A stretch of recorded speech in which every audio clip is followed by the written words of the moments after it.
Vou pressionar F12 para vir aqui para o código fonte.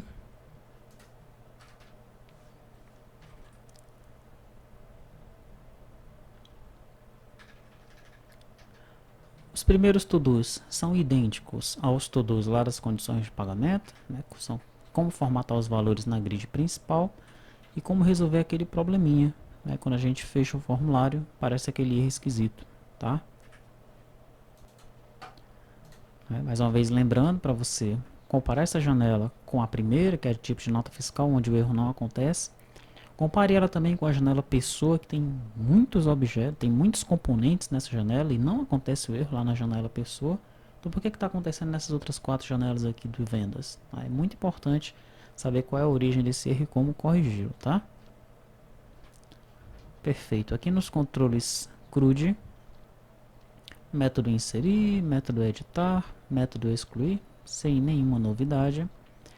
Já no método consulta, eu tenho aqui um to-do. E se os valores estiverem centavos, o que ocorre? Por quê e como resolver? Isso aqui é no método salvar. Olha só, está chamando a atenção aqui para os valores com centavos. O que está acontecendo quando o valor tem centavo? Vamos observar. Inserir. Veja que os dados não foram limpos aqui. Código. As datas também não foram limpas. Opa, o valor subtotal também não foi limpo, nem o valor do frete. No valor do frete eu vou colocar 2,50, tá? Vou colocar os meus 2 produtos de novo.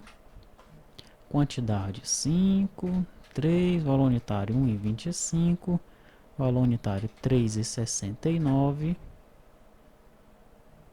Beleza? Agora vamos salvar.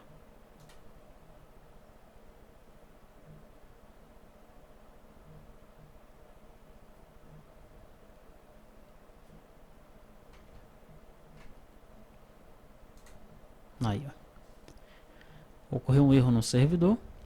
Novamente, o conteúdo não é um JSON value válido, né? Isso acontece quando nós trabalhamos com centavos, tá? Então, eu vou continuar aqui no servidor.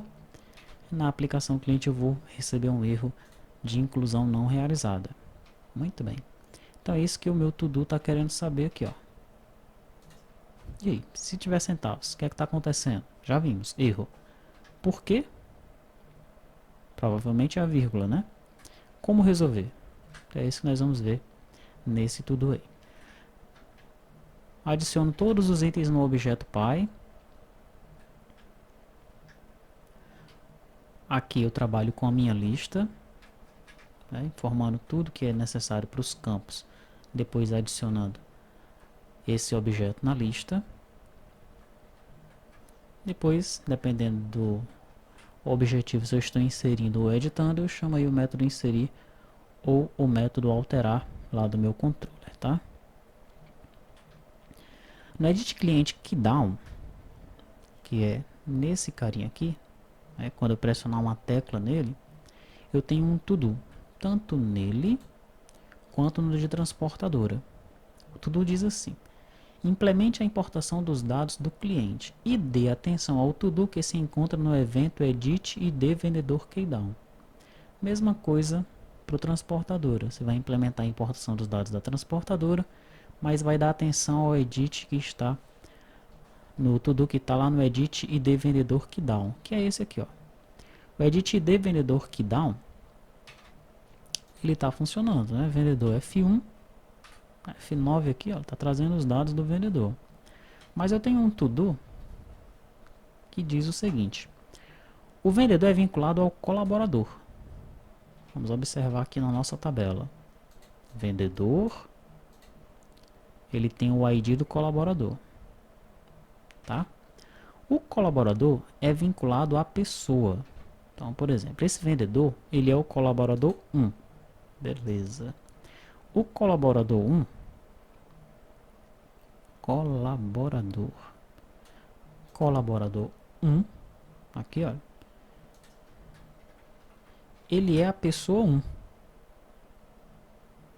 Tá? Então, o colaborador é vinculado à pessoa. de modo que o nome do vendedor está na tabela pessoa. Pô, então quem é a pessoa 1? Pessoa. Aqui, ó. A pessoa 1 é o teste pessoa física. Tá? Como faremos para exibir esse nome na janela de lookup e importá-lo para cá? Tá? Então o nome não aparece aqui, ele tem que aparecer. Né? O nome do vendedor tem que aparecer na janela de lookup. E quando eu clicar em importar, o nome tem que vir para cá, ó. Certo? Como é que a gente vai fazer isso? É isso que esse estudo está querendo saber. Depois que a gente resolver esse problema, nós implementaremos a mesma coisa na transportadora e a mesma coisa no cliente. Né? Eu deixei aqui no vendedor o to-do, porque o vendedor ele tem 3 níveis. Vendedor vinculado ao colaborador, colaborador vinculado à pessoa. A transportadora e o cliente só tem um nível, 2 níveis, né? É o cliente vinculado à pessoa, a transportadora vinculada à pessoa, tá? Só trabalhamos com 2 tabelas, esse aqui são com 3 tabelas, nosso trabalho. Como é que vai ser isso? Tá? Vamos esclarecer isso daí a partir desse tudo. No condições de pagamentos on exit, né? Então aqui, ó, no condições de pagamento, o F1 está funcionando tranquilamente, né? Não precisa mexer em nada nessa tabela, de repente só tirar o ID da empresa aqui. Então lá no VO do condições de pagamento, nós tiramos, colocamos um false lá, tiramos o LD lookup para o ID empresa não aparecer aqui, tá? Só que ao sair aqui do campo condições de pagamento, nós gostaríamos que ele já pegasse a condição de pagamento. Se eu informar o código corretamente, ele pega a condição de pagamento. Se eu informo um código incorreto, ele me diz, olha, essa condição de pagamento não existe, tá? Esse to-do está pedindo isso, olha, implemente esse evento tomando como base a janela agência banco. Tá? Esse evento foi implementado na agência banco. Daí você vai abrir esse cadastro da agência banco, vai observar se esse evento está funcionando 100% e vai implementar aqui também, tá? Já no before post, esse evento acontece aqui, né, quando eu estou inserindo itens. Pega esse último que nós inserimos aqui. Quando eu estou inserindo itens aqui, ou mesmo alterando, editando os itens, né? Antes de ele gravar realmente essa informação na memória, não é no banco, tá? Ele vai executar isso daqui, ó. Ele vai calcular o valor subtotal, que é o unitário vezes a quantidade, se ele está fazendo, né? Então, se a quantidade é 1 e o valor unitário é 1, o subtotal é 1. Se o valor unitário for 2, o subtotal é 2. Se eu colocar 10 na quantidade, o subtotal é 20. Esse cálculo ele está fazendo certinho, né? Muito bem. O valor do desconto é o valor subtotal vezes o desconto dividido por 100. A taxa de desconto dividido por 100, né? Então, se eu coloco aqui, por exemplo, na taxa de desconto 10%, o valor do desconto é 2. Não é isso? Porque meu valor é 20, 10% de 20 é 2, 20. Menos 2, 18 aqui no valor total, tá? Esse cálculo está sendo realizado aqui. Depois, eu atualizo os valores dos meus edits aqui, olha, 52, valor do frete 2, aqui não tem taxa de desconto, mas se nós colocássemos aqui, a taxa de desconto de 10%, então dá 5,20. Aí você já começa a observar uma disparidade, né? Pô, coloquei a taxa de desconto aqui, por que ela não veio para cá? É isso? Aqui eu tenho 18 mais 4 dá 22. Por que aqui está 52? Tá certo? Se eu alterar de novo aqui, ó, quantidade 10, não é 10 não, era só 1 mesmo. Agora eu tenho 1,80 mais 4 reais, né, dá 5,80, mas está dando 54 aqui. É por isso que os to-dos eles perguntam, ó, os cálculos abaixo estão corretos?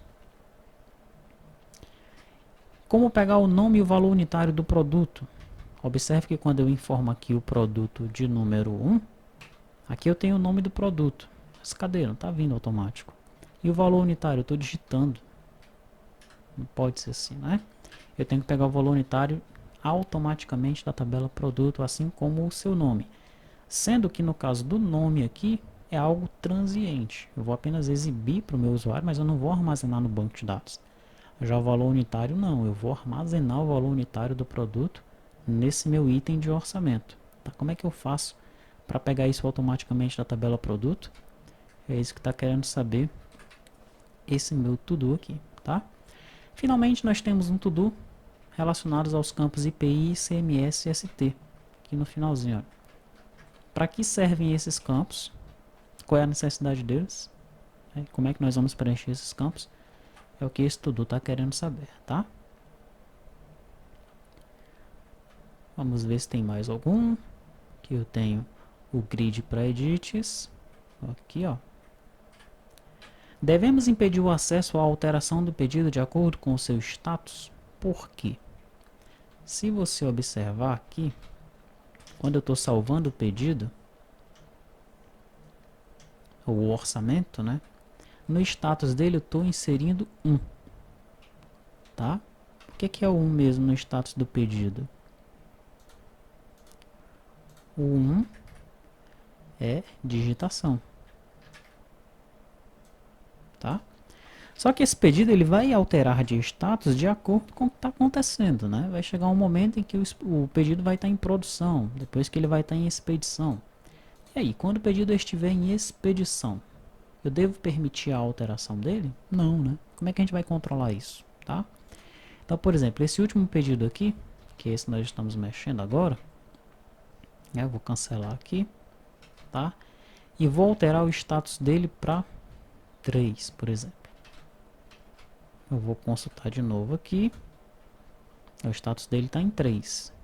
Vou clicar em alterar. Permitiu. Né? Mas o to-do aqui está perguntando, né? Ó, devemos impedir o acesso à alteração do pedido de acordo com o seu status? Já sabemos que sim. Por quê?